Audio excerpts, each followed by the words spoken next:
welcome to another episode of Vulgar Display, a podcast. I'm the host, Dustin Dubuque, and everybody I think on Vulgar Display podcast knows that Zymurgy Brewing is sponsored by this great podcast and all these hosts here at this great channel. And coincidentally, the show that we've been promoting and cross-promoting is Thursday, March 23rd, and it's the Orb Tour with Gorod.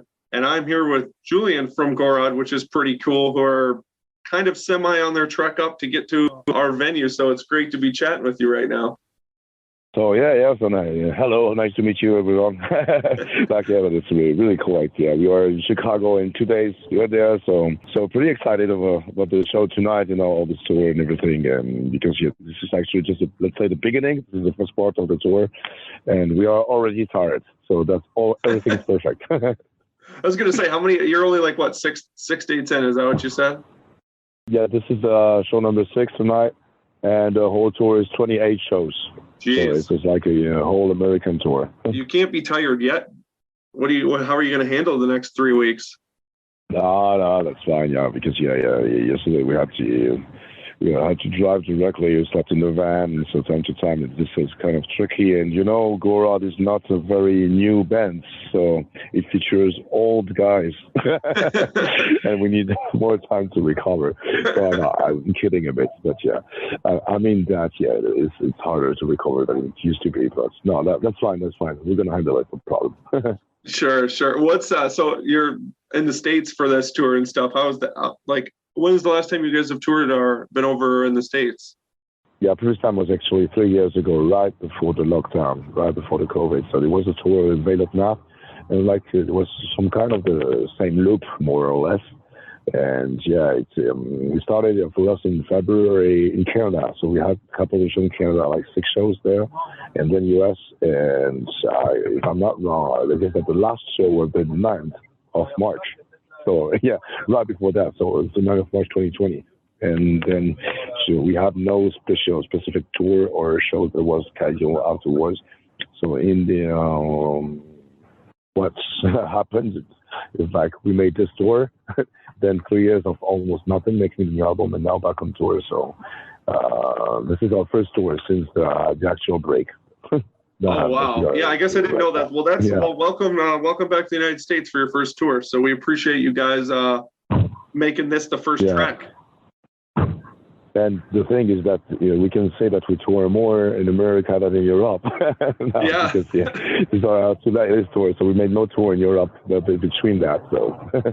Well, you didn't make it easier on yourself, I'm assuming, that way. Yeah, make it more complicated is always better. Of course. I mean, that's the way to do it. So how is it being on this tour? I mean, like the cool thing about this tour package, I mean, you guys have we'll talk about it, your new album, which is pretty awesome, that just came out. But I mean, something Cognitive and Flub on the tour, I mean, that's a pretty stacked post-COVID tour package that you guys are headlining on. This is a really good package. I guess if you are into death metal and tech death metal, this is like a must-see. There are so many good musicians in there. Like Flood is super technical, super melodic, and so also that Summoning the Lich is really crushing the stage every night. And they do very, very interesting music, and Cognitive is so brutal. I really enjoy. According to my taste, my personal taste, I really enjoy it every night. Like seeing the band playing on stages, like this is super cool. So I guess, in case if you're into this kind of music, this is a pretty good package, and good also very nice humans also on this tour. So very cool dude. So everything is really good so far.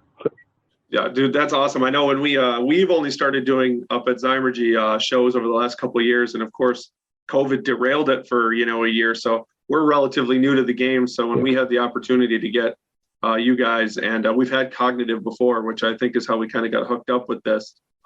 When I saw the possibility of getting this tour date, I was like, this is a really insanely good package of 4 bands that if we can get at our small little town of Menominee, I mean, I think that shows that our scene is doing pretty well. And considering that, like you just said, There's four brutal bands, and if you like this type of music, you can't miss out.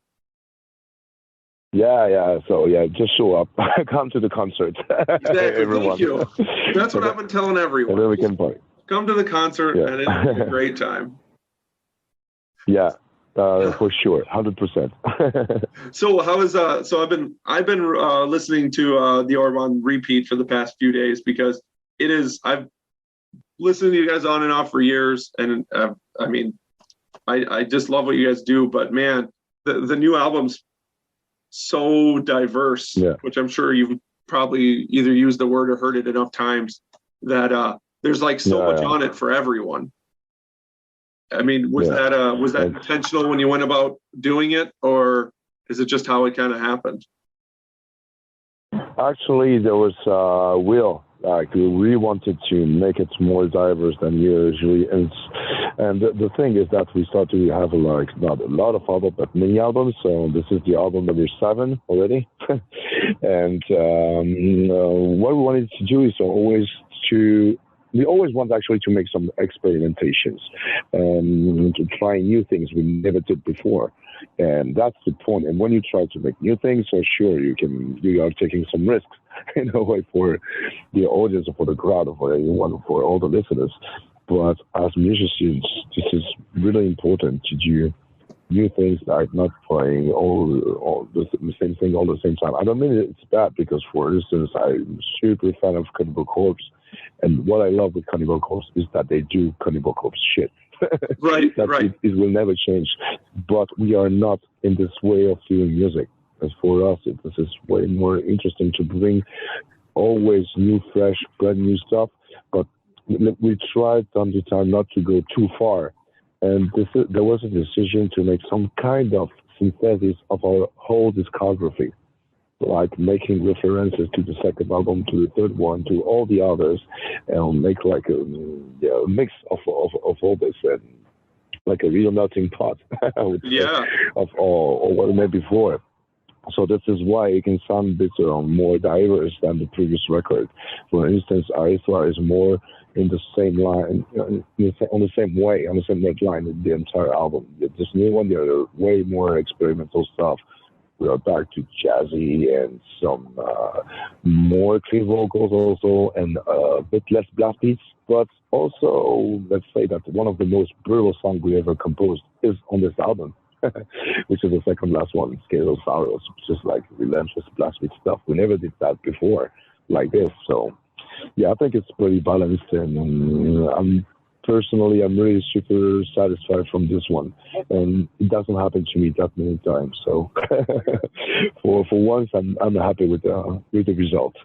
Well, and to have that result at album 7, I mean, that was one of the first thoughts I had when I had really started like thinking on it. Like you brought up Cannibal Corpse, which is such a good example of the fact that we listen to Cannibal Corpse because we just like nobody cares that they put out the same album over and over, because that's what everybody wants. And to like, go into an album 7 into... Absolutely. That's exactly what people want. And when you go to a show, you want to see a Cannibal Corpse show. You don't want to see anything else.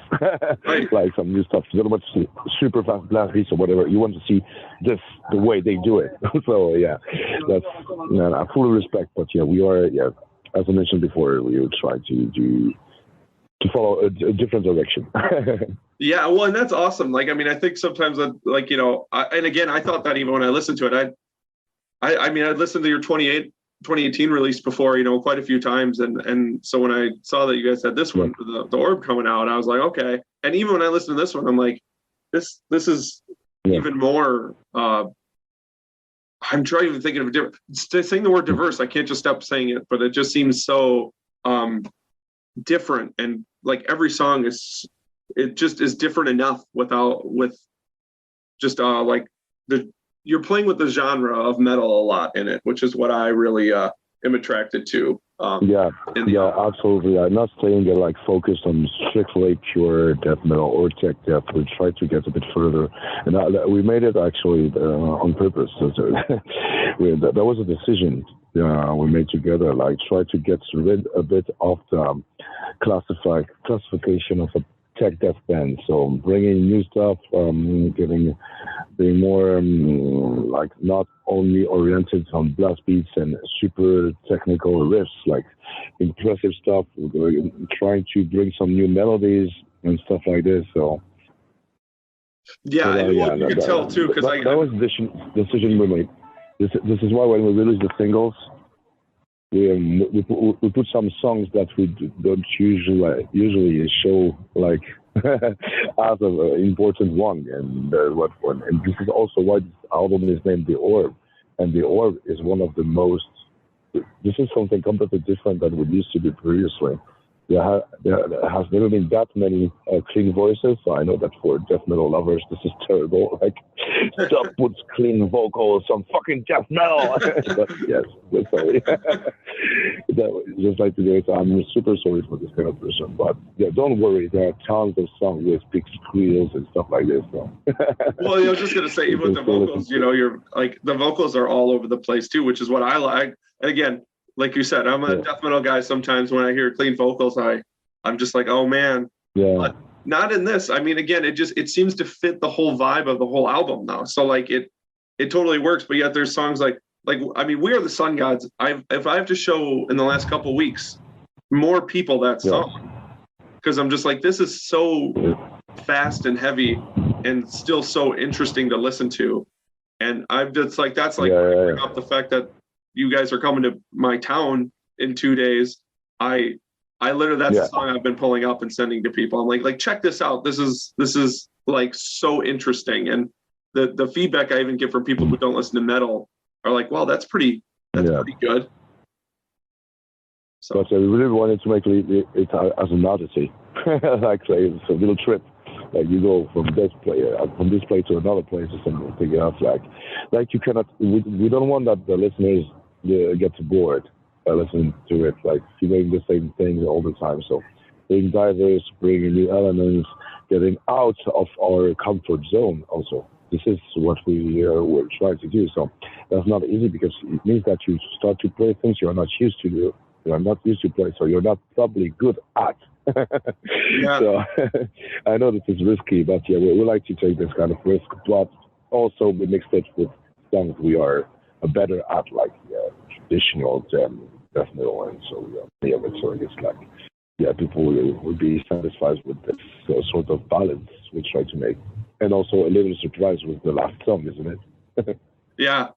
Well, and so like when again, like, because like we brought up again, because it's still hard, especially for so many bands touring, of like COVID and the lockdowns and stuff. Was that when did you guys start kind of the writing of the album? Was it during that time, or did you start prior to that? And did the lockdown and shutdown have any, like, in the anti-travel and stuff, did that keeping you at home, did that change it at all? I know that a lot of bands actually took advantage of this period of time of nothingness to write new things, but it doesn't really work that way with us because definitely Gorod is a live band, and what we love to do is touring, playing like in person, meeting ourselves in person and performing on stage. And when there is no perspective shows, we can lose easily motivation, and this is exactly what happened because we have many other shows that were scheduled because the promotion actually of the previous album was not over. We had a couple of shows to do, and like super great shows, the Sugar, for instance, and this was canceled, and we felt like shit afterwards. Like this is exactly the kind of show you're expecting, you're dreaming all your life, and then it's canceled. So yeah, enjoy. It was the same for everyone, I know. And we lost motivation in composing. And so we really started composing for real. I mean, working. We get back to work when we had shows that were booked again. So in the end, let's say that more or less nothing happened, at least during the 1 year. But there is one song that we started to create during the lockdown, and this song is also Shades. It's very different from the rest of the album. And as you can notice, also this is some way of nasty and let's say a darker atmosphere than usually. And there was also one day because I'm also a guitar player. I say from time to time I try to make some riffs and give it too much here because Gorod the music of Gorod is made by Matthew. He's the mastermind of the band. He's the founding member. And time to time, he's asking for us, like, if we can bring some ideas and stuff that I just want to try. And he made this song with just like one chord progression I gave him. And so it sounds a bit different than all the stuff. But the first version we made, I mean, I recorded the vocals on my home, and no one was really satisfied by the results. And actually, I completely recorded it. So right before the release of the album, now we were more satisfied with it. But between the composition of this song and Victory, that was actually our first single, there was a long gap of actually nothingness. Sure. So yeah, it was a long process, but in the end, the last step of the composition was pretty in a rush, like we used to do. For instance, Æthra was composed like super fast, perfect absolution. So I think it's the worst according to that. And we're into I would not say procrastinating, but into last minute composition. When we are in a rush, I guess we're good at it. Sure. Yeah, you're a great person to interview because you always answer my questions before I get them, because I was going to bring up the Waltz of Shades and just how different that did sound. So the fact that you just answered my sorry. Oh, that's great. Hey, I'd rather you talk more than me. So this is great. But that's funny because I was going to point that out, that I'm like, gosh, this song sounds so much different than the rest. So I mean, you just gave the backstory of why, which was really, really interesting. Yeah, sure. I think that's a problem of my other day job as a tour guide. I'm so used to explain everything during hours and giving lectures. So when I start shutting and start explaining, I always like, you have to know this detail and this thing and this thing and this thing. And then time to time I speak too much. I know that.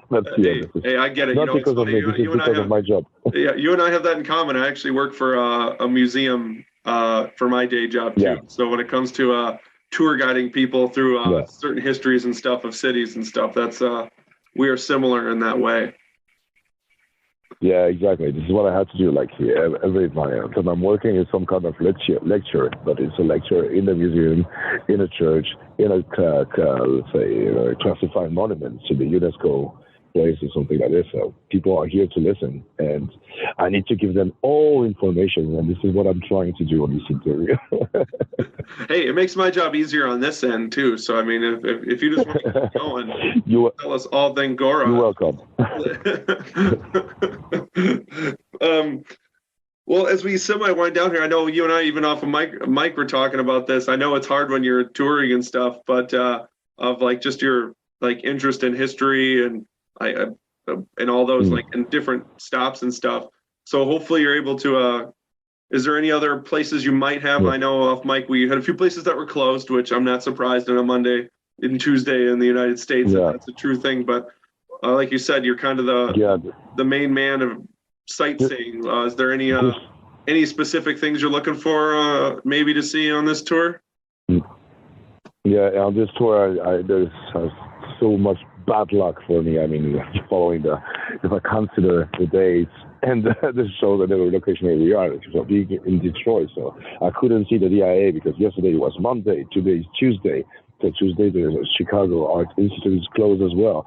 And there will be a couple of shows like this. Our first day in New York, we didn't have time because we were landed. So I didn't have time to go to MoMA.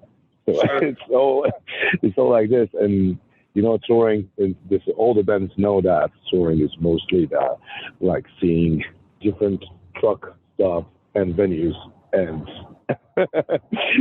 and restrooms, and this is actually almost more than 90% of the things that you see on tour, though. So a lot of people think that you travel and you have time to make some sightseeing or whatever. So time to time it's possible, but not most of the time. And this is a good example. This tour. And for me, it's gonna be pretty hard to find some free time to do that, but I will no matter what. And I always manage to do at least one or two cool things like this. But today, for instance, I just made a little walking tour in the city center, so show you the downtown, so the Trump Tower and stuff like this. That's really nice. It's really nice area. I love Chicago, and you feel that's really a very important cultural place with a lot of heritage and everything. So yeah, I really enjoyed this place.